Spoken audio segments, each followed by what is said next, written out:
Okay. Calling the Committee on Ways and Means to order.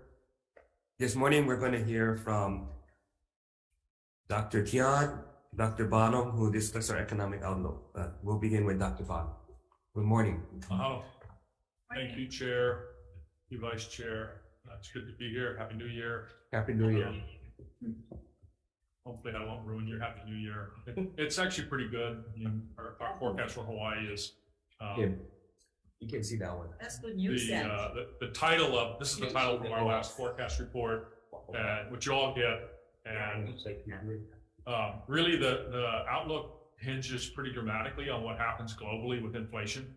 And the good news is inflation is coming down. This is U.S. inflation. Hawaii's inflation has run about 1 percentage point to 1.5 percentage points lower, right? So while the U.S. peaked at around 9%, Hawaii's was closer to 7.5%, and has been coming down as well. So gas prices are coming down, used car prices are coming down. Food, unfortunately, has not started coming down yet. Rents have actually started coming down some, and so that's all good news. The dotted line, gold dotted line, is the Fed funds rate. So that's why all eyes are on inflation, because all eyes are on what the Fed's going to do. And the Fed has already raised interest rates faster than they have at any time in the last 30 or 40 years. So they're meeting again at the end of this month, end of January, beginning of February, and they're going to raise rates again, probably by 25 basis points. This is actually what the market thinks is going to happen, what the bond market is expecting. This is the same data, just more finely. So we're at 4.5% right now, and you can look at bond market prices on Fed funds futures, and you can calculate what the bond market thinks is going to happen. And so basically, they think we're going to get up to about 5%, a little bit more than 5%, and then start coming down by late summer, but still in the year above where we are now. So, I mean, my personal view is that that's a little bit too optimistic. I suspect that we're going to end up at 5.25, and really stay there until the very end of the year. So ending the year something around 5%, and that's probably enough to cause the U.S. economy to go into recession. A very, very modest recession. So these are U.S. real GDP growth rates. So this is our forecast that we'll be using in our first quarter report. It's very much unchanged from our fourth quarter report for U.S. economy. So this is real GDP growth in 2023. So just slightly negative. And you can see this is the 2001 recession. GDP didn't even fall. I know that can be confusing, but for the whole year, GDP did not go down in 2001, but we still had a recession. We still lost millions of jobs, and the unemployment rate increased. These are U.S. numbers. There's the 08-09 recession, so you can see almost a 3%, 2.5% drop in GDP for all of 2009, no growth, and then of course the pandemic-led recession was even worse. The average U.S. recession, we're talking about losing 3-4 million jobs and having GDP shrink by 2 to 3%. So this is a very, very mild recession that we're anticipating. And that's part of why we think the Hawaii economy will escape a recession, is that we're only anticipating a minimum of an impact from loss of U.S. visitors, loss of U.S. visitor spending that comes with that recession. And there's no good time to have a recession, but they're all very, very different. And this is also part of the reason that we think Hawaii will avoid a recession is that we're very out of sync. So each of these charts shows a different recession, and the blue line is U.S. payrolls from the start of the recession, and this is basically you start at 100, you fall into the recession, then you recover, and these are the number of months since the start of the recession. So in the 1991 recession, it took the U.S. almost 3 years to get back to the same. So you lose jobs. We lost 2-3% of total payroll employment, and it took almost 3 years to get back to where you were before the recession. But Hawaii grew throughout the recession. So the green line here is Hawaii payroll jobs. So we never shrank in the start of 1991 when the U.S. was in recession. Of course, the rest of the decade was not that great, if you remember the 90s. So basically, we didn't add jobs at all for the rest of the decade. But during that recession, we actually continued to grow. In the 2001 recession, Hawaii had a sharp loss of jobs, right? We shut down everything, shut down all the airports, right? This is the 9/11 recession. But then we had a very, very sharp recovery, and we grew much faster than the U.S. And the 2008 recession, Hawaii looked just like the rest of the country.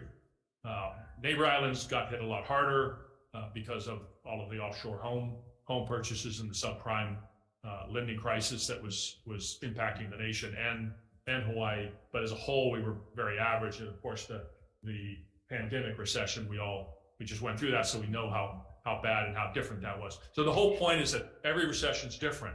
And we think that because we're so out of sync, because we're still in recovery mode, this shows you that the differential recovery mode for U.S. payroll jobs. So this is one of those charts where I line everything up at 100 right before the pandemic.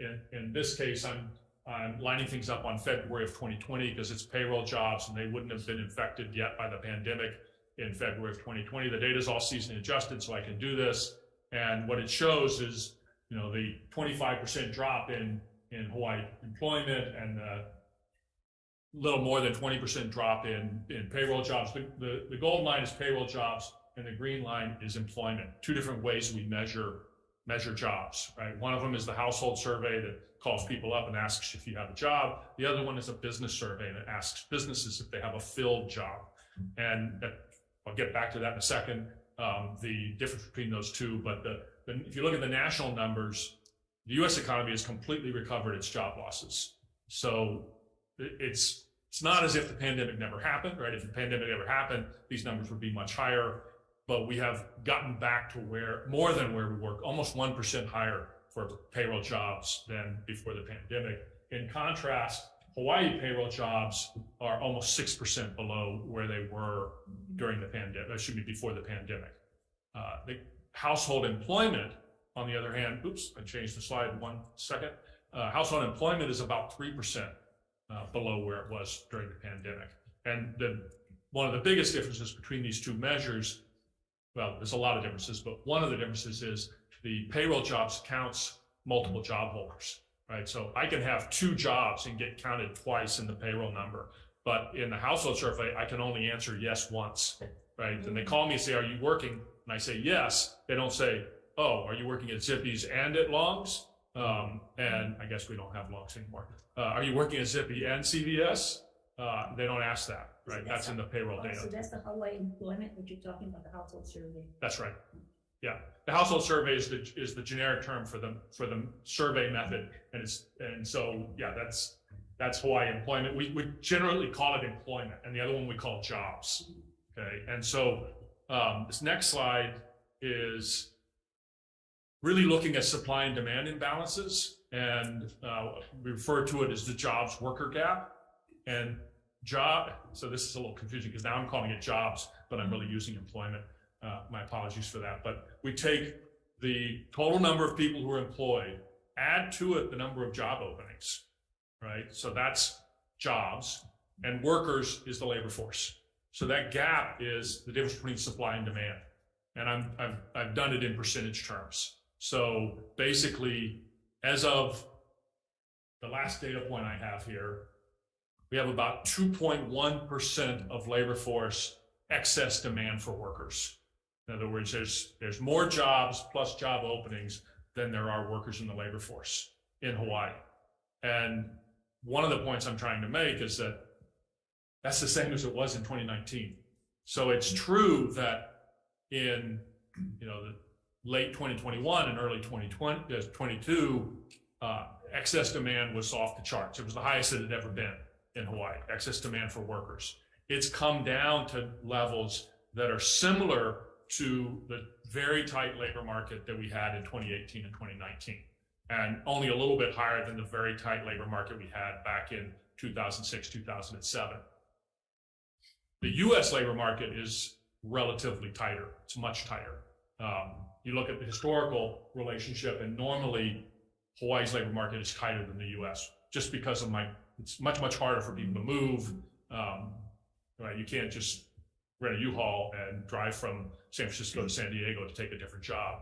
So that makes sense. But now the US is on par with Hawaii. So they have a relatively much tighter labor market, which also helps to explain why Hawaii's labor force hasn't grown more and why we haven't recovered some of these jobs, because many of these people, particularly in hotels and restaurants and bars, who lost their jobs in March and April of 2020, and by April 2020, it sort of began to become clear that there were no prospects for that job coming back anytime soon, and they left.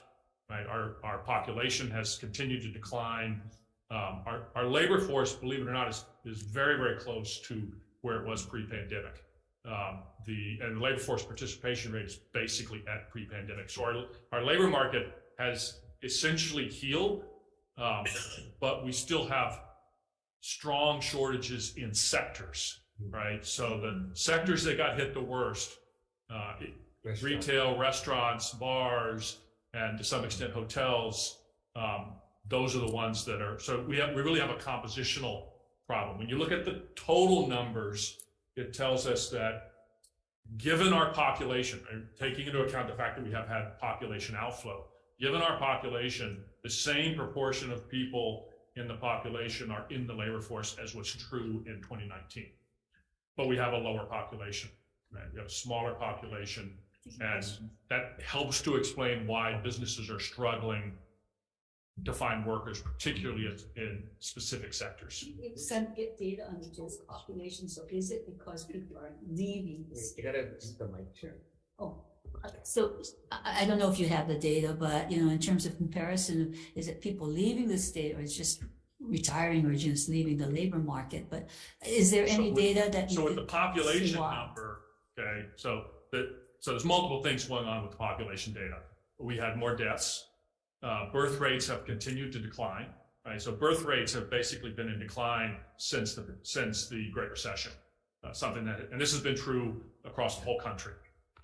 And then we've had outmigration, right? And so all of those are happening. And I'm not sure I don't think I can tell you in the last year or two how much of that has been outmigration. I'd have to double check. Yeah. We're actually working on a research project to be able to more finely answer that question. It's interesting. Good morning, thank you. Also, though, we had a lot of businesses closed down. So we lost a lot of businesses. And yet, we still, like you said, there's a shortage and we're almost back to where it was. But I don't recall us being, when we're back, that we had this kind of shortage in these sectors. So I know what you just said about, births and so forth, but we had that back in before the pandemic, 2019, when we had the job shortage, and in some of the dates. I would say that in 2018 and 2019, you had sector-specific job shortages. It's not like to the degree we hear not to the about degree it. we have now, but that's because back then we didn't go through this major shutdown so people who were working in restaurants and bars and hotels, Right. The ones who are now in the labor force, many of them have changed careers, right? They're no longer, so they may be working construction or they may be working in a completely different area. And so you still have these bottlenecks, right? It's like when you have an accident on the freeway, right? It takes all day long for it to get unclogged. But there were a number of businesses in those sectors that closed down. One, so we lost a lot of jobs. Also, we're seeing it not just in these sectors, though. I mean, if you look at our vacancy rates in government, and you look at how we can hardly fill them. I mean, so it's, there is sectors, but it seems like it's across the board, like we've never seen it before. So. Well, so that's not consistent with, the aggregate data that I'm showing you. Right. That's and why, I understand but I can guarantee you that there are sectors that aren't struggling as much as the lower wage sectors, and government wages are constrained, right? We can't raise wages in the government sector to keep up with the overall market. And so, But, we hear it from businesses downtown and stuff, they can't fill positions. Do we know of anybody? So, I mean, we heard the same thing in 2018 and 2019. I tell the story about, I was in Kona, I can't remember why I called Walmart. But I called Walmart for some reason in 2018, 2019 in Kona, and their answering machine, the first thing it said was, "Are you looking for a job?" Right? But, We have all these openings. but isn't And- some of it due to government with all the subsidies that people have received, the unemployment, There's people have almost no evidence that the subsidies, so they had an effect for a short period of time, but when those subsidies went away, you didn't see a rebound in labor force participation, right? Right.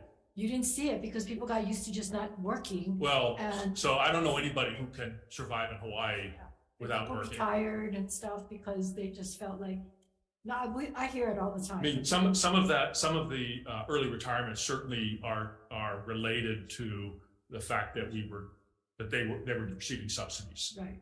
They were also related to the fact that people didn't want to catch COVID, and they didn't want to teach remotely or whatever the details at the time were. But we do know nationally that much of the shortage nationally can be explained by early retirements, right? So you have a large cohort of the population that was within 4 or 5 years of retirement age, and the pandemic just shifted everything, right?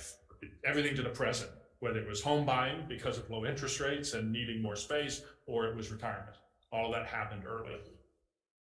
But the retirement problem isn't going away. In other words, our labor shortage is not likely to diminish much over the next several years because you still have a pool of people who are reaching retirement age. Thank you. I understand exactly what you're saying, that the macro data doesn't fit perfectly with certainly what we're hearing from businesses. And by sector, there's only a few sectors, the same kind of graph. And so if you look at the ones here at the end, construction and healthcare, those are really the only sectors, federal government, that have are at the same level of employment or same level of jobs they were back in before the pandemic. Accommodations and food have actually recovered to within about 5% of pre-pandemic levels. Finance and insurance are still hurting, and you're likely to see more of that. This is not so much because of what's happened with interest rates yet, but we're going to see more of that, more of a struggle with finance jobs. A lot of that is probably related to leasing, commercial leasing, and people who were renting short-term vacation rentals and things like that who haven't been able to get work again. And then retail trade is in here as well at about 10% down still. So so this is evidence that it is somewhat sector specific, not as detailed. I think Eugene has some slides with a little more detail. So turning to tourism a little bit, this is a snapshot as of November of it's another one of these graphs where we've indexed it. This time we indexed it to January of 2020 because by February we were already seeing impacts on tourism. So everything is being compared to pre-pandemic. Again, it's all seasonally adjusted. So you see the U.S. arrivals reached 120% of pre-pandemic levels in the summer of 2021, right? That was the summer when the U-Haul was the rental car, and you couldn't, and the neighbor islands in particular, Maui and were overrun by U.S. visitors. And at that same time, there were almost no international visitors, right? The green line is Canadian, the gold line is Japan, and the light blue line is everybody else. And so back in summer of 2021, it was really all U.S. visitors, and they have stayed above 100% of pre-pandemic levels. Right now, they're at about 105, 106%. The December data looks stronger than we thought. Our forecast for Japan was, actually it's right there. That was our forecast for the fourth quarter at, I think it was 23 or 24% recovery, right? In October, November, they were at about 17% recovery. So 17% of where they were before the pandemic. And we had a forecast of almost 40% in the second quarter. Right now, when we update our forecast in coming weeks, I think we'll probably still be on that path, something close to a 50% recovery of Japanese visitors by third quarter of 2023. And that's important because we're anticipating a decline in U.S. visitors with a U.S. recession. I kind of viewed a little bit of your presentation to the lower house, and you were fairly optimistic about Hawaii not having the same recessionary impact because of the return of Japanese visitors. And I get the sense that your fellow members on the Council of Revenues didn't have the same rosy outlook somewhat. So that is a rule. I mean, I assume they're conservative as a rule. But I mean, some of my fellow members, I mean, it depends on which members you're talking about, are always more pessimistic than us. And it's not a reference to my own. No. And I mean, look, this is hard, right? They could very well be right. And actually, if you compare Eugene's, the DBED's forecast and our forecast, one of the primary ways that we differ is our outlook for Japanese visitors. And ours is more pessimistic than DBED's is, certainly in the out years. So yes, you're right. The other members on the council were probably more pessimistic about the return of Japanese visitors. I'll show you the graph, and one of the reasons is because of the currency situation, right? So these are the foreign currencies, and this is actually something we talked about in the Council on Revenues meeting. The blue line here is the yen, and this is all relative to pre-pandemic. January 2020. So basically a Japanese visitor looking to book a trip. So the story that I've been telling is, imagine you're a Japanese visitor who's booked a trip for Golden Week in 2020. Of course, you didn't come, right? But you know what your airfare was, you know what the hotel room rate was, you know what any excursions you were planning. So you know the total cost. Well, if you did that again today, right? So if you were looking to book that trip right now, you would be facing 30-40% higher costs. And so it makes perfect sense that we haven't seen the kind of rebound that we sort of had hoped for. And in our overall visitor forecast is for a small decline in, this is US visitors declining. And basically the increase that we're expecting in Japan still doesn't get us anywhere close. A little hard to see in this graph because of scale, but we're nowhere near, we're at 60-70% of pre-pandemic levels all the way out in this forecast. So what we're expecting is a recovery of Japanese visitors during 2023 that just offsets the decline in US visitors. And you know, that's a pretty delicate balancing act. But the spending by US visitors, I found that a little bit unusual, that they were a lot higher than I would have expected. I mean, historically, haven't U.S. arrivals actually spent less than Japanese? Sure, and they still are, but it's hard to judge the Japanese visitor that we've had over the last 6 months because one, there's so few of them, and many of them are going to have even closer ties to Hawaii, right? Maybe property owners or business owners, and so their spending behavior is probably a little bit more unique. So essentially, the visitor spending decline that we're forecasting for U.S. is being completely offset by an increase in visitor spending in our forecast. So it's a lot of things could go wrong, right? The U.S. recession could be worse than we expect it could be. Japanese economy could shrink. They could choose not to come back, right? There's survey evidence that says they're not all that crazy about getting on an airplane right now. So take it with several cups of salt. Nice. Senator Wakai. Thank you, Mr. Bonham. It's looking specifically at the Japanese market and how much Hawaii Tourism Authority spends on that market. Back in 2019, they spent $9 million to bring in 1.6 million Japanese visitors.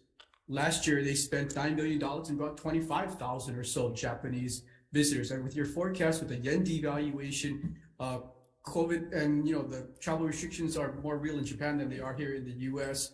I mean, is it prudent for the Hawaii Tourism Authority to continue to spend $9 million to just get 30,000 Japanese visitors when at one point that investment brought in 1.6 million visitors?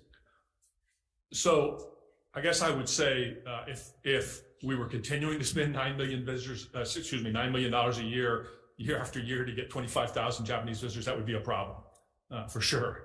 I'm sure that's not their intent, right? And I'm not a marketing expert, but I think part of that is to try to make sure that Hawaii stays top of mind, and with the goal of bringing those visitors back. I can't speak to whether or not their marketing will be effective in the future. But they've been chasing that for 2 years, and I try to continue to encourage the Hawaii Tourism Authority to maybe just do performance-based contracting. Based on this number of visitors you brought in, we will compensate you for this number. But we continue to do this just lump sum, and they just renewed the contract in December for another 3 years at $9 million without taking into account some of your predictions as to how this is going to fluctuate. Maybe we should put that $9 million or a chunk of it into destination management or some other area where HTA should be spending its money. I just don't understand why we continue to heavily market to a Japanese market that is, for the near term, is not going to pay us any dividends. I don't necessarily disagree with that. If you keep in mind that looking backwards, that money probably wasn't well spent, right? But at the time, we didn't know that we were going to get the Omicron wave. We didn't know that there was going to be wave after wave, and maybe we should have known that Japan was going to stay locked down as long as it did. So imagine if after the Delta wave, imagine it was over, right? And then that marketing might have been well placed, and we might have gotten back to 800,000 or 1 million visitors. Our view is that we're not going to get back to that historic level anytime soon, and that's based on a long-term look at Japanese visitor behavior. Right? If you look at, I don't think I have it in. No, I took it out. I should have left it in. If you look at Japanese visitor arrivals going all the way back to the mid '80s, after every crisis, the decline is relatively permanent. Right, so after the end of the bubble, and then after the first Gulf War, and after the Asian crisis, right? So we're not back at those level of visitors. We weren't. We started climbing back up at the end of 2018, 2019. We were almost back to where we were pre-Asian crisis, and so that tells us that this crisis is likely to also cause a very prolonged decline in those numbers. The marketers don't necessarily have that view, and these are forecasts, so they should be taken with some humility. We could be wrong, and maybe it'll be because of the marketers, or they'll be wrong and they will have spent too much money. Okay, Bonham, does your data show anything about the type of spender? Like, are we attracting more of the low spenders versus the higher end spenders? The fact that we want to lessen the impact to our environment and the community with getting a lot of low spenders versus, targeting the higher spender. That's a great question, and I would pick that to Dr. Tian. Okay.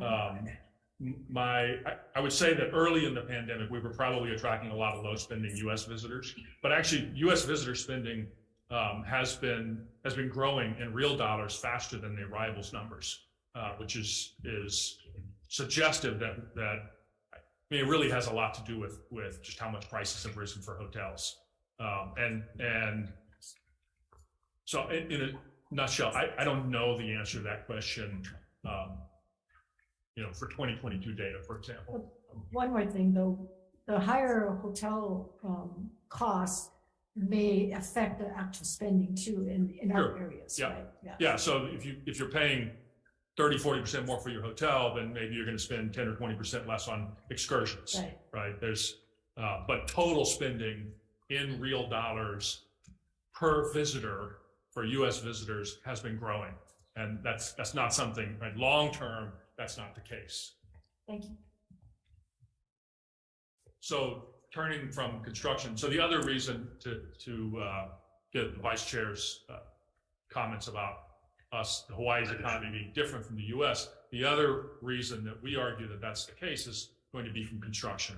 It's not going to be from residential construction. Well, it could be if things in the ledge continue to focus on that. But in the near term, residential construction is likely to suffer simply because of the interest rate environment. Right? This surge, and we've almost certainly seen peak mortgage rates. Mortgage rates have come down a lot in the last 3 months, and our forecast is for them basically to bottom out at around 5%. So the world is different now. I mean, we're in a higher interest rate environment for the foreseeable future, and what that's done to affordability is pretty astounding. We've never seen anything like this in this short a period of time. First, so the gold line here is just a measure of what a median household could qualify for so it's taking median household income and it's taking mortgage rates, and it says how much of a house could you qualify for if you were going to spend 30% of your income on your mortgage.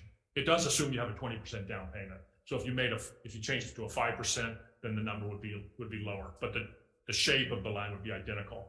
And so at the beginning of the pandemic, when interest rates were 2 and 2.5%, we were at basically peak affordability. Median households could buy the whole house. And of course, then home prices surged. Since we don't build homes, or we don't build enough homes, home prices shot up with that surge in demand that was partly interest rate induced. And then with the rise in interest rates, affordability has collapsed. And you take a condo, right, a medium price condo, the mortgage payment on it is more than $1,000 more than it was 6 months ago. And so in our forecast, Can you go back yep, 2 slides? oops, The one before that, the builders. So if majority of the construction is not residential construction, I'm just saying, we've been putting a lot of cash and CIP toward construction. And we don't want to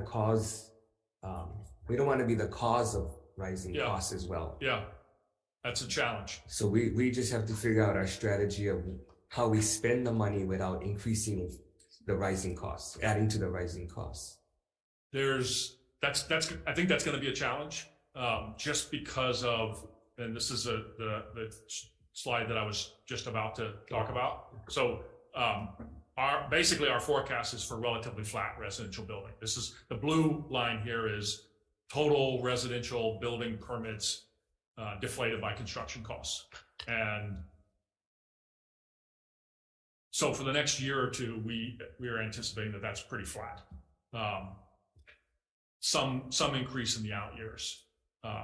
Then once you get past this blue line, you have to look at the gap. It's kind of an unfortunate style of graph, but it's the wedge.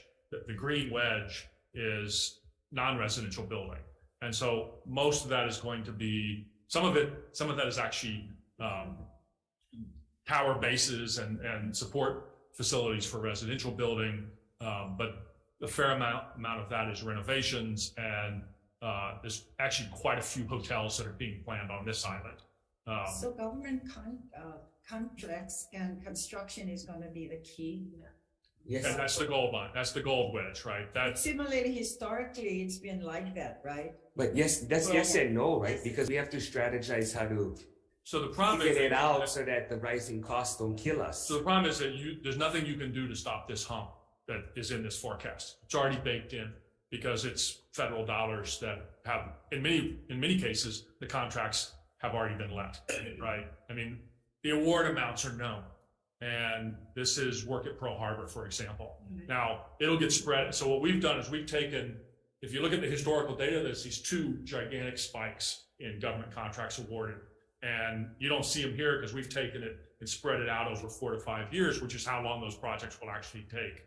And the firms will have to compete for the projects, but the money's going to get spent, right? And so there is some Infrastructure and Jobs Act money in here as well, but this doesn't count. This isn't really counting any new things that would come out of this session, for example. And so if you look at where this peak is, it's pretty similar to where it was back in 04 and 05. Now, so to me, that suggests that we're going to start running into problems with subcontractors and bids will start to go up. When I talk to the builders, they're not too worried about it yet, but that doesn't mean it's not coming. The type of construction is different, right? So back in 04, 05, it was all residential, right? The peak was in residential. That was the building, and mostly on the neighbor islands. But there you couldn't get someone to do your drywall or your roofing or your HVAC, right? So here we're not really talking about that. Here we're talking pipe fitters and concrete work. And so maybe the builders are right. But in any event, pressure on building costs and labor costs are going to be there. And materials. Yeah. I notice you go beyond the 2024, you're pretty much going to 2026. What's the forecast? What's the impact with the presidential election? Oh, good question. You know who's going to win? Yeah, I can't tell you that. Yeah, and we have not tried to. Not yet, anyway. Yeah, actually, if we want to worry about something, we need to worry about this summer's debt ceiling crisis. That there are a number of black swan things that are out there. If the Central Bank of Japan starts raising interest rates, we could actually see the yen strengthen pretty significantly over. It wouldn't surprise me to see the yen move 15-20% over a 2 or 3 month period once the Central Bank of Japan changes its direction, starts raising rates, and the U.S. Fed stops raising rates. And so those kinds of things could have a big impact on our economy. And that's why people from Hawaii are traveling to Japan. Absolutely. That's so right. That's why you have to be careful when you look at the Japanese passenger counts, because those may very well be us returning home. So with the construction jobs, so say like in 5 years, I'm assuming we crash and burn the construction part of it. How much of a role will energy play into this when you see the climate change, focus on climate change, energy, and all these types of renewables that can come online? So are you asking me what role will that play in the type of construction or the industry in general? Both. I mean, the farther out you go in our construction forecast, the more, basically our forecast for government contracts doesn't come back down to more historic levels of like 1.5 billion a year, because we're essentially assuming that we're going to stay at a higher level of government contracts for construction, federal and hopefully a lot of it federal, to deal with retreat, to deal with hardening, to deal with climate change, period. There's not a lot in there related to energy per se, or at least not in our assumptions. Maybe that's wrong. But could the cost for clean energy that's passed on to consumers, because it's very expensive, impact the overall? Sure. Yeah. But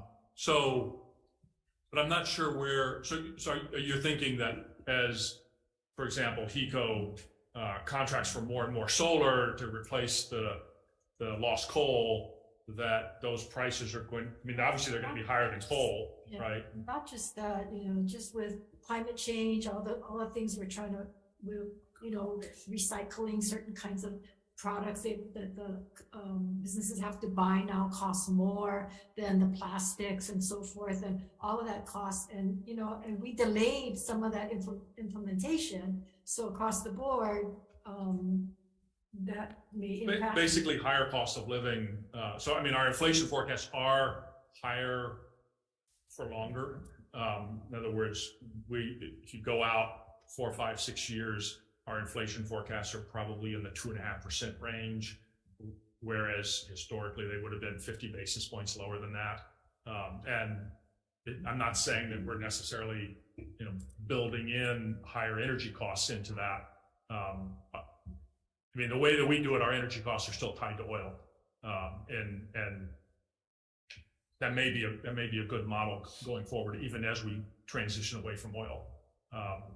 So again, I don't have a great answer for that. I think you're right. There certainly are areas that are going to continue to cause high inflation or lead to higher inflation. The one thing I didn't mention when I was showing the inflation graph is that I think most of us are going to be surprised by how fast inflation comes down, and in the short run. So in 2023, I think our end of the year, so by the fourth quarter, I think our forecast for a year-over-year inflation is right around 3%. And that'll probably surprise most people. Right? Everybody will still be thinking that inflation is 5 or 6%. But so 5 or 6% over where we are now, or 5 or 6% of where we were before? Because I don't see restaurants dropping their prices. Gas will drop. So this is still inflation, right? So it's still, prices are still growing. Right, but at a much slower pace, right? And so what that means is that people, you know, so if you look at labor contracts, sort of outside of food service and a few other areas that had to pay, you know, fairly aggressive wage increases in order to get people to come back to work, most wage increases are sort of backward looking, right? So in 2022, so if you look at state contracts or city contracts, labor contracts, in 2022, the wage gains were 2 to 3% maybe, right? And then in 2023, it's 5 and 5. So when inflation comes down, right, then those wage gains start to catch up, basically, right? So they have real effects, and real wages will actually start to grow again. So prices will keep rising, but incomes will be catching up to the point where people are sort of not completely made whole, but in making progress towards that. Yeah, just following up on, I think both the last couple of questions on energy and other things,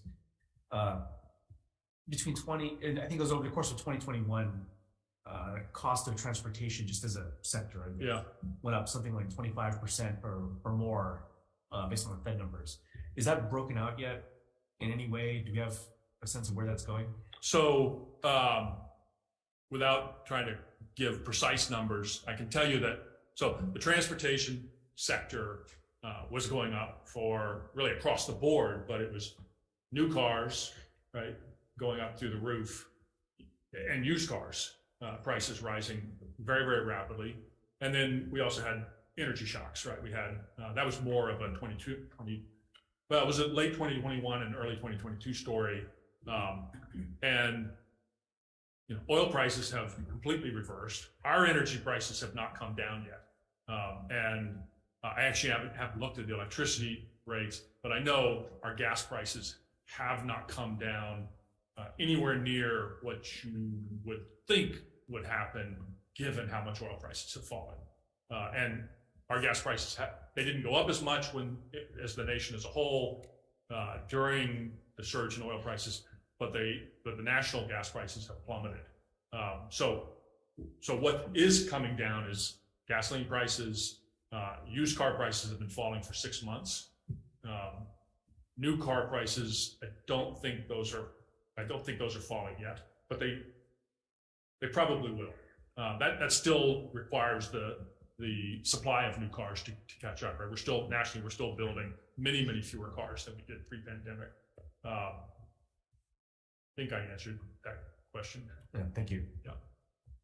Senator DeClayton. So you know, with the conversion of even the airlines industry trying to convert off of fossil fuel to renewables, I cannot see that going down. In Yeah. fact, I can see us even, rising costs will still continue to rise and inflation. I'm That's hearing a good point. I'm hearing the convergence Yeah. that airline industries will continue to raise those prices to make up for the cost of offset of the newer planes on electric and so forth. I'm trying to wrap my head around it and see, even in that market, as we went through COVID, what we saw was the mechanization of many industries. And I'll take the farming industry as an example in California. When people did not show up for work, the investments were taken major. Loans were at its lowest. They invested in mechanizing where they could replace an actual individual. I mean, everything from employees that, well, I don't know where they went, underground or somewhat, but you take a walk through any state and every window you'll find help wanted, and the line of mechanization, which I think is key to technology today to keep the businesses afloat. We will continue to see the rise of unemployment and us to go even in a bigger slump. I just trying to like wrap my head around it. I'm worried that the industry of the airlines industry will just put on heavier impact on us. So these forecasts are pretty short run, right? I have to say I haven't tried to dig into the airline industry transition to renewables. My guess is that for Hawaii, it's mostly going to be a renewable fuel, not electrification for getting here for the foreseeable The future. legislation says otherwise, but I guess what It may not have anybody tracking. Right, it has to be technically feasible, and I'm not sure the electrification to get here is yet technically feasible. I know there's a lot of discussion and work being done on inter-island electrification. So I mean, you're right that those are things that could very well drive costs for airlines dramatically and could impact air seat costs as well. The mechanization, I agree, is COVID accelerated all of the trends. And when you think about, telehealth or Zoom meetings, right? It all existed, but really Manini is just, and now it's everywhere, right? And mechanization, I mean, if you go into a restaurant today, you're likely to have a third to a half as many servers as were there pre-pandemic. Yeah. And I was in, I won't name the restaurant, but one of my favorite brew pubs, and I had to order the beers on my phone, and it was not the same as having the waiter come up and have them to you in a very short period of time. That's actually hidden inflation that people don't even think about. So we're paying more for less service, and That's true. But it's also productivity enhancing for the business, and so they're doing better. So I don't really have an answer to the question about renewables and greening of the transport sector. Just on that, just the follow up. I think you're right that we're not changing anytime soon on people getting here or anything like that. But there are a couple companies that have been in the last year or two about to get their FAA certificates and whatnot for the short haul electric travel, air travel. If those folks do launch here, at least the projections from last year were like 40% cheaper inter-island airfare just because you're paying for electricity, not jet fuel. But if that happens, is there a mobility difference between visitors who would then likely go to maybe other islands or multiple islands on a trip versus just staying at one? So, and the question has to do with if the inter-island airfare was 40% cheaper, would that cause some changes in behavior? Right. And sure, I mean, but I don't think they would be path-breaking changes in behavior just because, a typical visitor who comes for just say 7-8 days, right?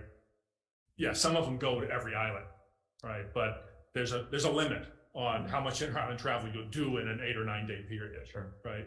The lower cost will encourage it. But we've also been through those before, right? It wasn't that long ago, like earlier this year, you could fly inter-island for $25 each way.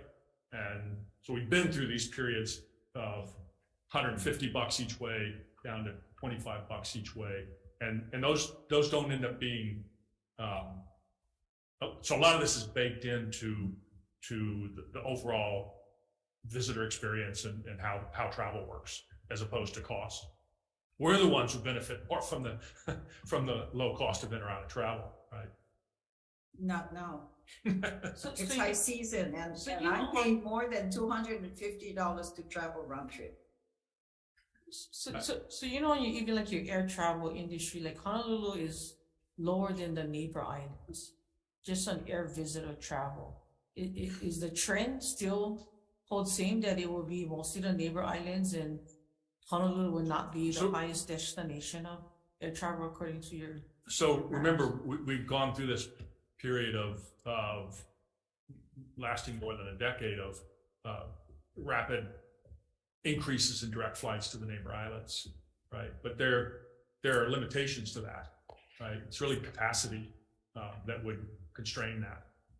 So in our, I don't think we have, other than short-term changes because of, say, return of international visitors who would predominantly, be coming to Oahu and Big Island first, particularly a Japanese visitor. Their first destinations are Oahu and the Big Island, and then again related to direct flights. Other than those kinds of short-term movements, we don't have big shifts in sort of destination preferences in our forecasts. That's not to say we're right. Senator Pavel. Yeah, just beside the tourism, where is the forecast growth to take place? Which industries can make the greatest difference besides tourism? Yeah, so I mean, actually, this chart was intended to point out. So this is the blue line is visitor arrivals, and the gold line is real visitor spending. And the point is, one of the points is that if you look at the real visitor spending line historically, it's flat. So we go through these ups and downs. We have strong growth when we're expanding short-term vacation rentals, but we barely reached our peak from the late 80s. So the visitor industry is not, it's a somewhat unstable big chunk of the pie, right? Because it's battered by all these global forces. The pieces of Hawaii's economy that have potential to add growth, changes over the business cycle. So probably the sector that has been the most consistent has been healthcare over the last 10 or 20 years, that have continued to add jobs. And going forward beyond that, it's a subject of a research project that we're working on. And rather than speculate about what the data is going to tell us, I'd rather come back in 6 months and. Sure. The only reason why I bring this up, every hospital you go, I understand you're talking about the medical field. Every hospital you go on this island and neighbor islands, there's a big shortage of staffing in pretty much every branch of care, radiology, nursing, whatever it is. There's a big shortage, and that puts a burden on everybody. So when I hear you saying that there's a more stable field, but in the last this pandemic, it seems like that one of the ones that got hit just as hard as all of our industries that was closing down, and lack of jobs and unemployment.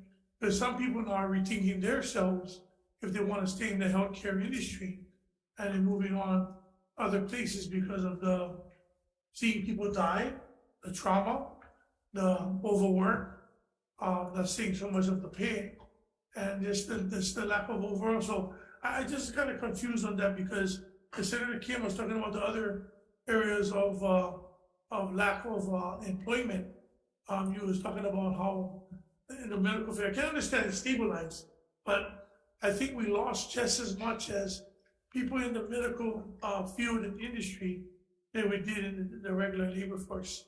Because everywhere you go. So I'm talking about two different things. One is a sector that's going to add jobs going forward, right? And going forward is there's sort of immediate recovery and dealing with the issues that you're describing that are very real, right? That burnout and maybe low, not high enough pay and shortages across the board in specialties and particularly in rural communities, all of those things.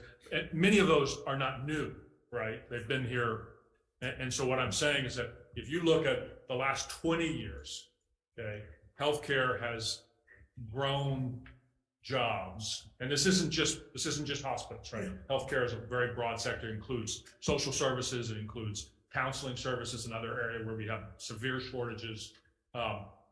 It has consistently grown jobs year after year after year, and I would argue that's going to happen again, notwithstanding all these issues. So what that means is if you could solve some of those issues, you'd probably have even stronger additions to employment in those sectors. And I don't have the solution for how you deal with those problems, but we talk about dealing with pay issues and housing issues for school teachers and for other sectors, and it may make sense to think about those kinds of issues, particularly for rural healthcare.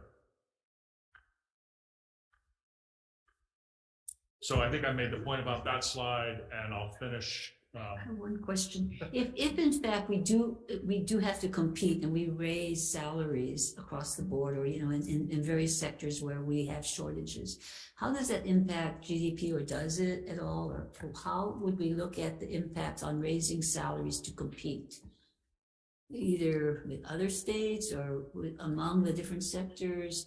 Because we're robbing Peter to pay Paul, but if all salaries rise, what does that mean? I mean, right now, globally, what the world is dealing with is high inflation, which basically means nominal wages have to go up. And when you talk about GDP, we measure those in real dollars. And you don't necessarily have to have real GDP go up or down when what you're experiencing is rising prices and rising wages. But from a competitive perspective, I mean, basically, we don't have any choice. Right? I mean, if you want to fill positions in government, or you want to fill positions in restaurants, or you have to pay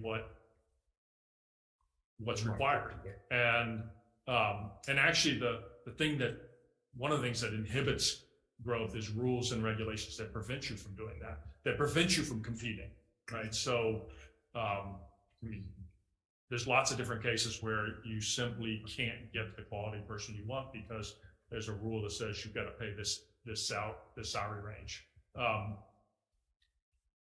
So I'm not sure if you were talking about government or healthcare or government, but then also with. I mean, the private sector is going to make these adjustments.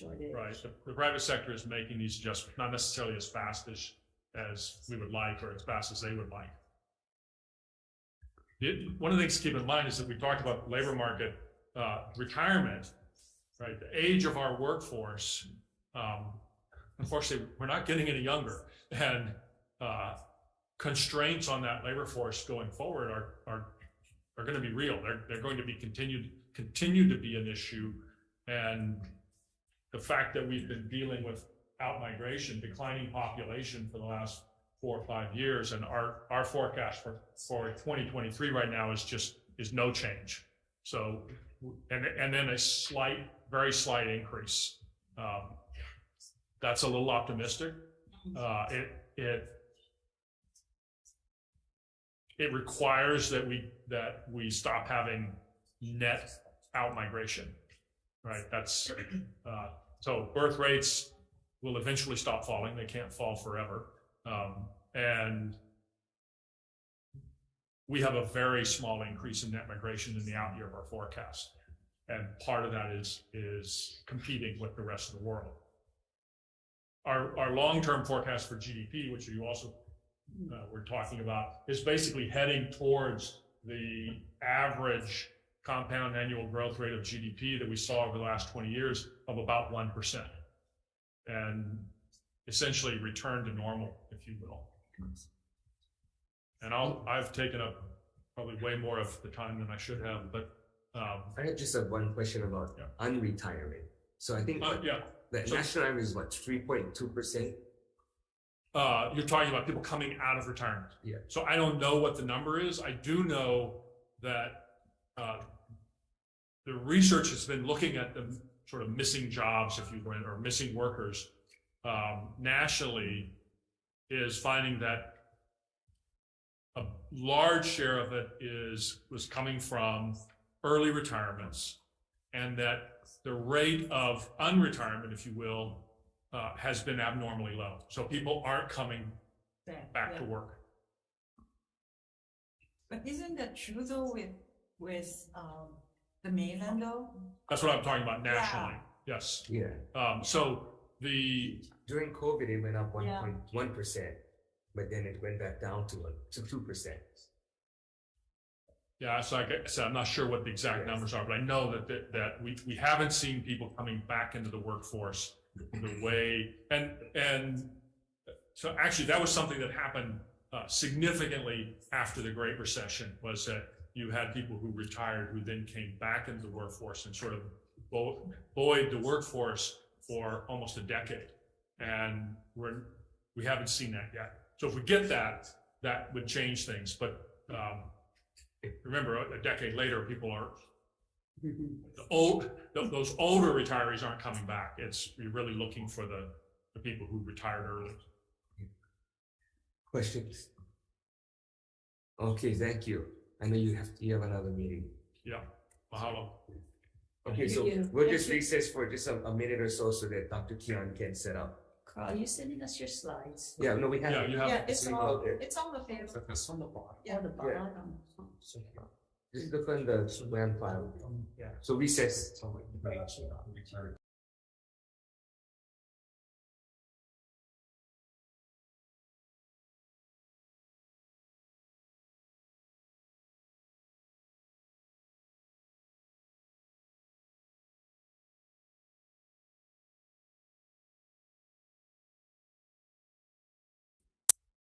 Okay, we're reconvening. So now we hear from Dr. Tian. Good morning. Good morning, Chair and Vice Chair, members of the committee. I'm happy to be here today to present our economic conditions. I'm happy that Carl answered a lot of questions. So and I make my presentation easier. And I think some of the slides are, we have some kind of duplicate. I will go quickly. And also we submitted this presentation a week ago. There are some new development, new data. I'm going to talk about it, but on the chart, the slide still show about with the data a week ago. And our office is going to release December labor statistics next week. And we are going to release also December visitor statistics next week. Let me go with general conditions. I think Carl covered some of these already. This is from January 10th, the economic forecast by 50 economic forecasting agencies in the United States. They forecast for the whole world. So you can see that for the US, the economic forecast for this year is 0.5% and is lower than the previous 2 years. So 0.5% is basically a recession. Why it is a recession? Because recession is defined as 2 consecutive quarters decline in real GDP. So for the whole year, it may be still a positive, but if they have 2 quarters decrease, that is a recession. So 0.5%, most of the economists believe the US will be in recession. It's mild, it's not a serious recession this year, and it will be 1.2% increase next year. So you can see most of the countries, they have slowing down in economic growth, especially in the European countries. You look at the Euro area, and there will be a recession this year, and will be small growth next year. For Hawaii, if we look at the 20 years history, our real GDP growth is about 1.9% a year, so below 2. And our real personal income growth is about 1.9%. Inflation for Honolulu is 2.9%. So, and job growth is 1%. Unemployment rate for 20-year average is 4.1. Currently, we are at about 3.3. So we are coming to the normal 20-year average. And the visitor arrival is about 2.1%. So that is our forecast for the 2023, the GDP is 1.7%. It's higher than the US, which at about 0.5%. Our income growth will be slower. 2022, we already had a negative growth is because of the federal government stopped the assistance, especially for unemployment insurance. Inflation, 2022, we ended up with 6.5% as we projected. And we project 2023 will be 3.1%. And will be coming in 2024, will be coming to the 2.5% average. So let me continue. This is our forecast, what's done at the end of November. We do quarterly forecast. Next forecast is due at the late February or early March this year. Our population, as Carl presented, we have a decrease in population.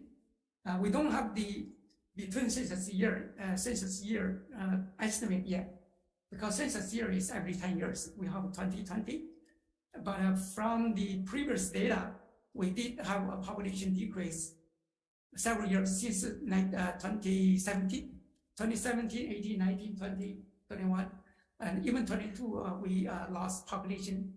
For the year 2022, we lost about 15,000 to the mainland. That's domestic migration in net. And we have our labor force is mainly coming from the international migration. During the pandemic, the international migration has greatly slowed down. We don't have enough people to fill in our positions. The visitor arrival, we have a little different from UHERO. Our projection for 2022 it was about 9.3. I think next week we are going to release the whole year. I think both UHERO and us will be similar, about 9.3. And next year, for this year, we have 9.8. And by 2025, our forecast is recovered for the tourism industry. And UHERO is still not recovered by 2025. And that is the difference. And visitor spending, because of inflation, we have already, for this 2022, is over 19 billion. But in real terms, we are still not at the level of the mid-1980s. So these are our forecasts. In the last row shows our GDP growth. For last year, 2.6%, this year, 1.7%. Going forward is about 2%. So coming to the normal, about 2%, 20-year average. For a few indicators by county, you can see labor force, we recovered by about 98%. Employment, the people employed, either they have a multiple job or only one job, is recovered 97.2%. And unemployment we are still high. I'm going to touch about that. And visitor arrivals, I circled the in the middle, the neighbor island, they are doing better than Oahu. I think the main reason is Oahu has some issues in the building permit issuance because DPP is lacking of stuff. And in the middle of the year, the building permit issuance, the volume decreased by over 30%. But by the end of November, that number, the decrease it became about 10.9%. So in the last few months, it's catch up.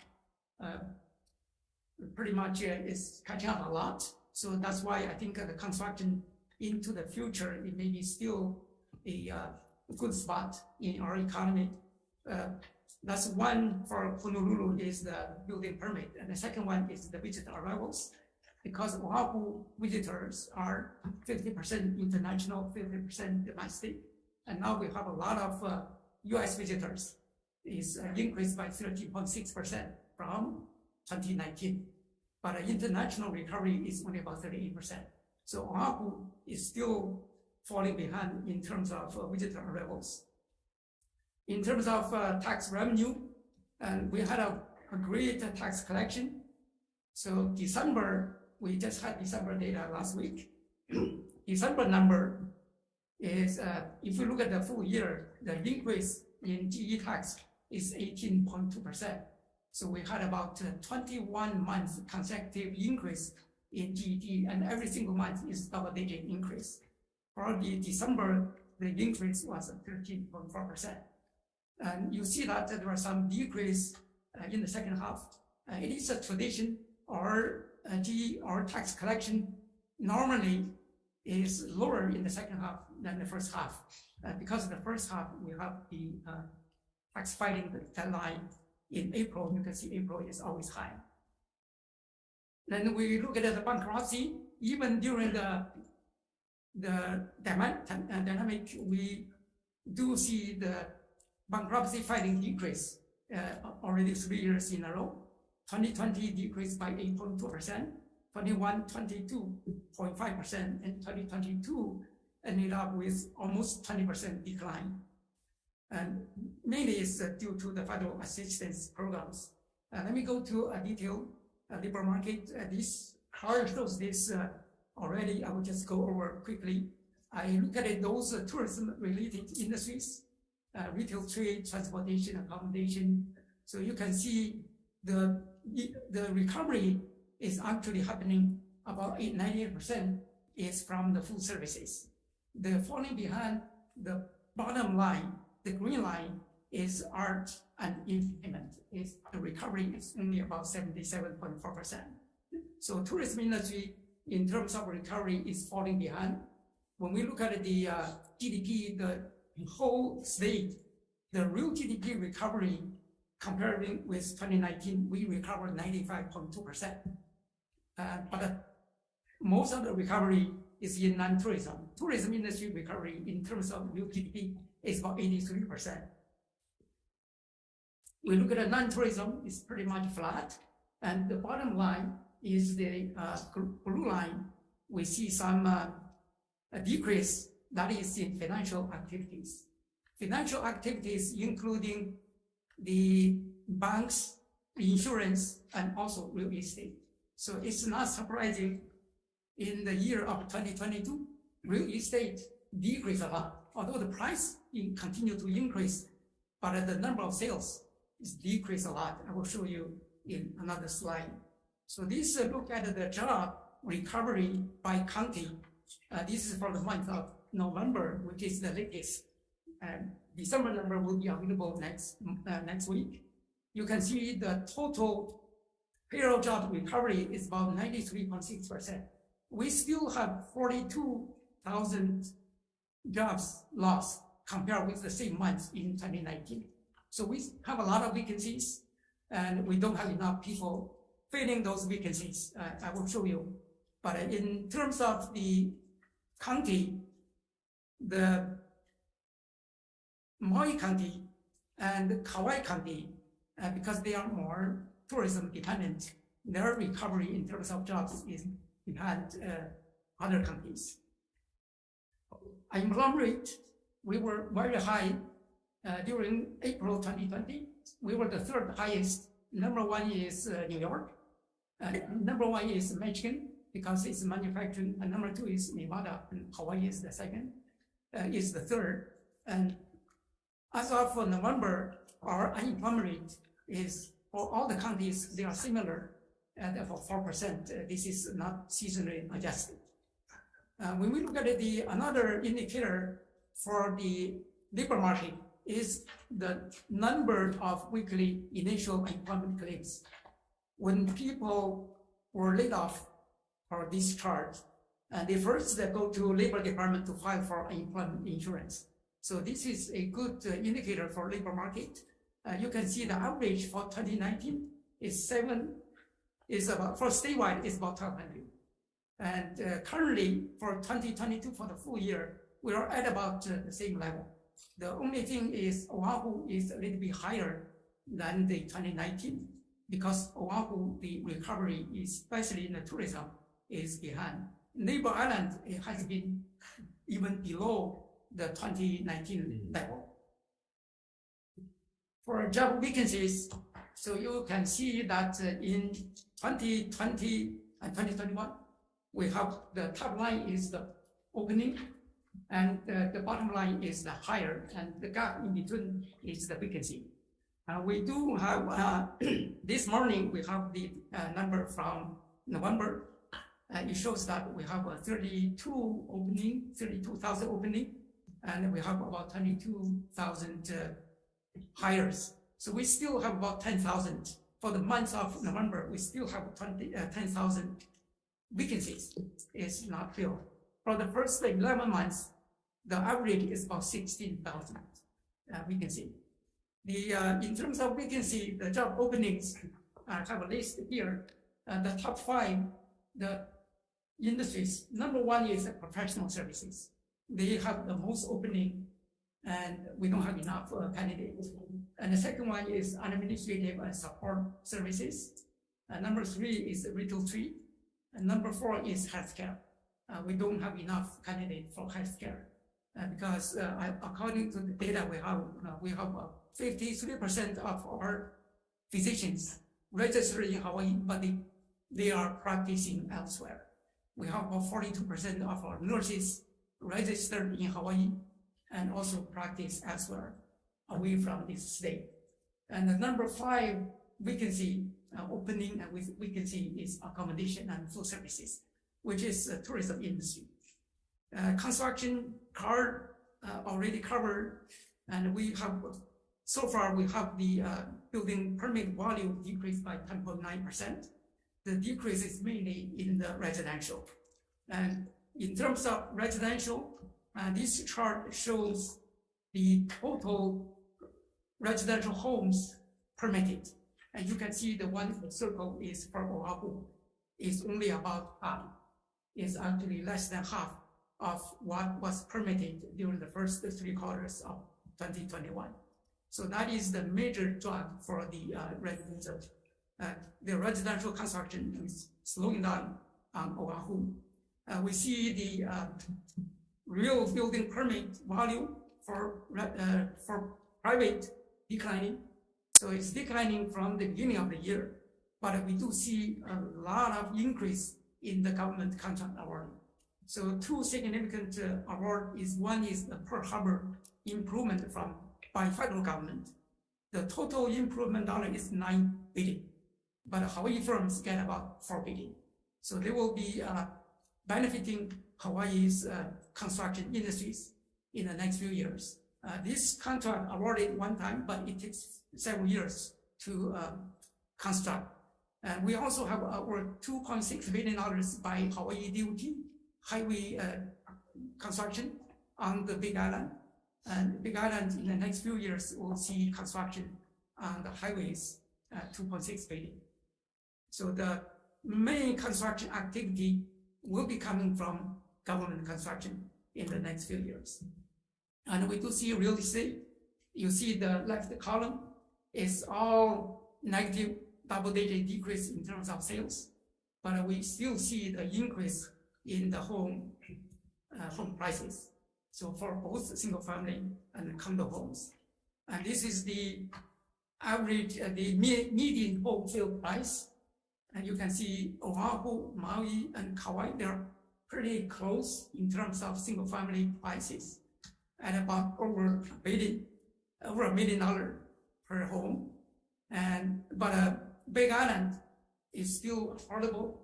It's half of the housing price for other islands. And we do see that there are more mainlanders You They have are- it like based off of like each side of the island too, because there's a difference on that too, Yeah.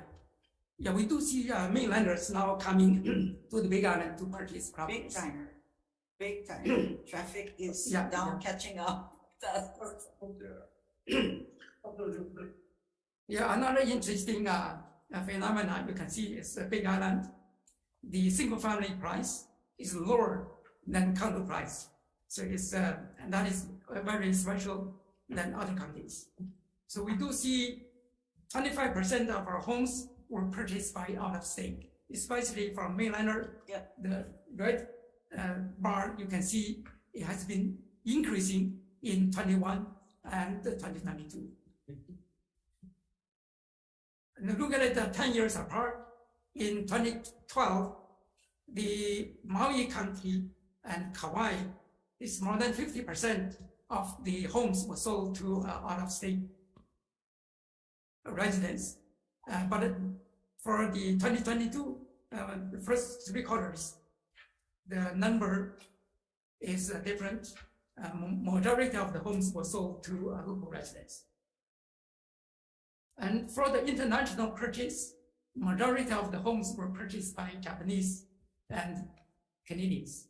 So both for single family and condos. I think this is maybe tourism related because we have the Japan market is the second and the Canadian market is the third. In terms of Japanese like to purchase properties on Oahu.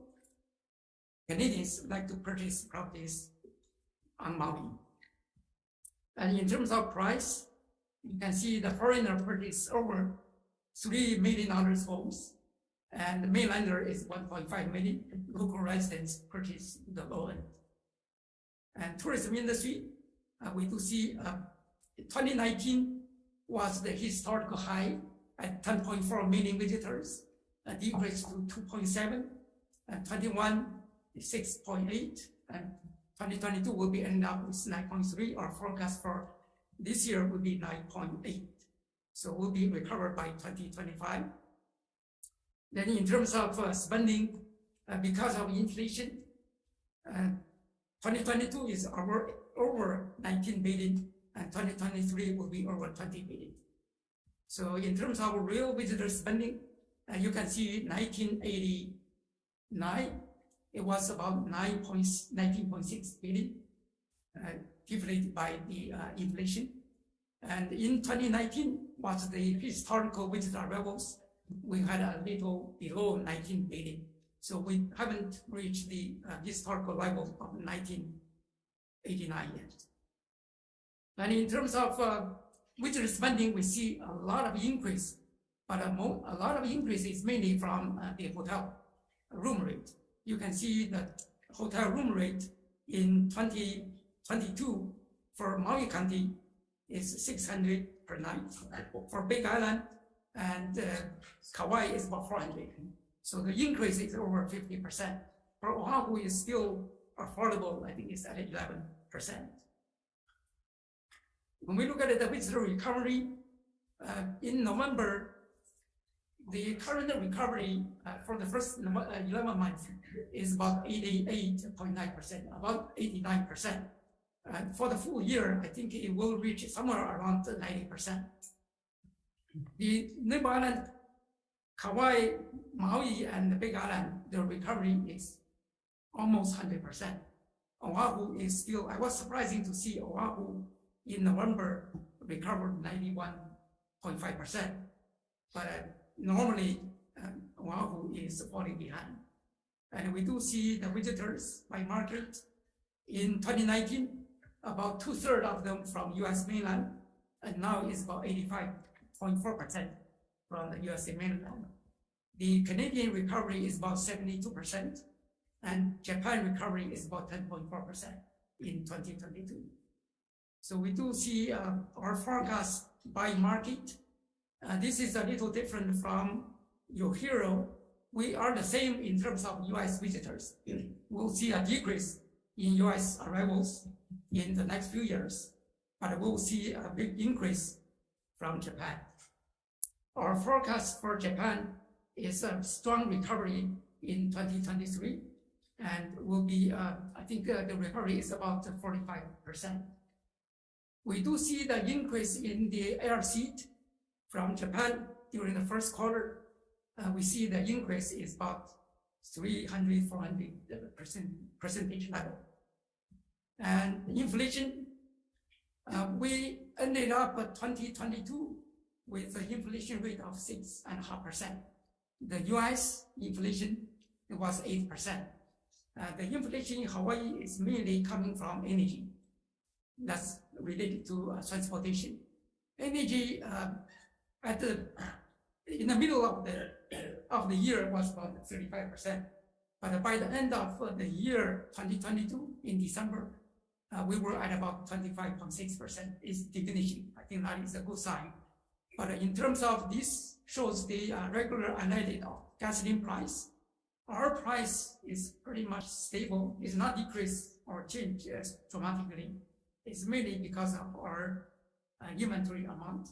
We don't have the inventory drives the gasoline price. I believe this is my last slide. I'll be happy to answer any questions you Members' have. questions.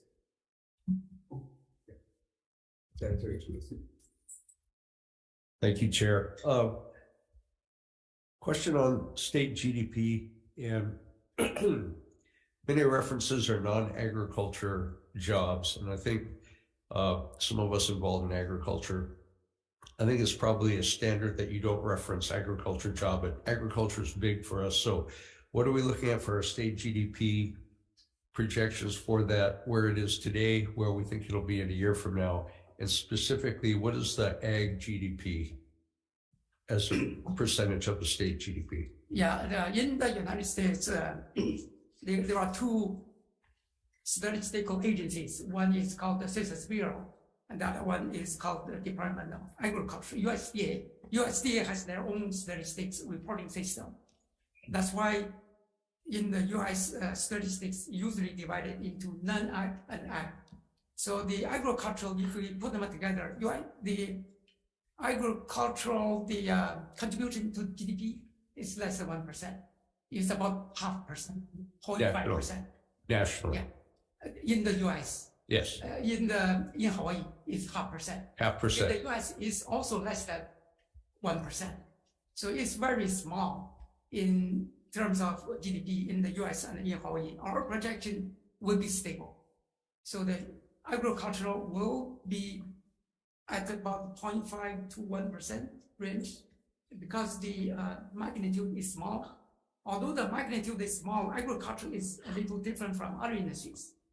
It's because agricultural is providing the ingredients, providing the input to other industries. So the impact to the economy, although it's 0.5%, but if without agriculture, the impact is larger because of the other things like manufacturing, because of transportation. And so my point on that is for agriculture, the GDP, where do you stop measuring the impact of agriculture and start applying to manufacturing? Because if we keep all of that within our state, the value adding, that contribution of agriculture to the GDP is substantial, but how do we measure that? Yeah, we have a way, we have a tool called the input-output model. We trace forward with agriculture and how many of our businesses use the agricultural input like coffee. Then we have the processed coffee, retail, transportation, those young brothers transporting those materials are produced from Big Island to other island. So including all these, the contribution for agriculture to the economy is about 3%. Is that statewide or is that by county? It's statewide. Do you have it by county? We haven't done by county because of the relationship. We could do, yeah. Okay, because that's something I'd like to explore. Okay. Okay, thank you. Thank you, Chair. Any other questions? Senator Okai. Yeah, Dr. Tian, you mentioned there's a lot of good news about visitor spending and that we're getting more visitor spending today than we did in 2019 with 1 million less visitors spending that amount. But if I heard you correctly, a lot of that increase in visitor spending is due to the astronomical increase in hotel room rates. And so considering that all of the Hawaii hotel chains are owned by mainland corporations or investment firms, has there really been a dramatic local impact on the growth of tourism spending here? Yeah, that's Senator Ukai, that's a good question. I think we haven't done, but we should have done the study on the leakage, the business leakage, because the ownership does mean there are some leakages when they have the business profit. Some of them will leak out to their headquarters. We haven't done that. But for the visitor spending, there are two sources. The increase about 19 billion. One is the inflation. The inflation, overall inflation for Hawaii merchandise is about 10.5%. And services is about 4.5%. So combine them together is say maybe 8-9%. And the increase in, for example, the GET increase is 18.3%. It's partially due to inflation, partly due to the recovery. For visitor spending, I think the number is a little different. We are developing the price index for visitors. I think in a month or two, we will release that data. We will have a procedure how to calculate the real visitor spending. So in terms of real visitor spending, according to our estimate, is smaller. So if you deflate it, it's not going to be 19 billion. It's not going to be comparable with the 1989. It will be still lower. Yeah, because as HTA looks at DMAPs and more local impact, I think some of the numbers, depending upon who's your employer, people will skew the numbers in different ways. But I think if we boil it down to actually what do the local people benefit from tourism, which is what you're saying, that would be super helpful for us in guiding the kind of policy decisions that we make here. Yes, there is an imbalance in terms of visitor spending. We see the hotel industry are doing good, but the retail is not doing as good. If you look at the historical in the last 10 years, actually the retail has been flat in terms of the spending by visitors, while hotel is increasing. That's why we see currently, we see a loss in retail jobs. Then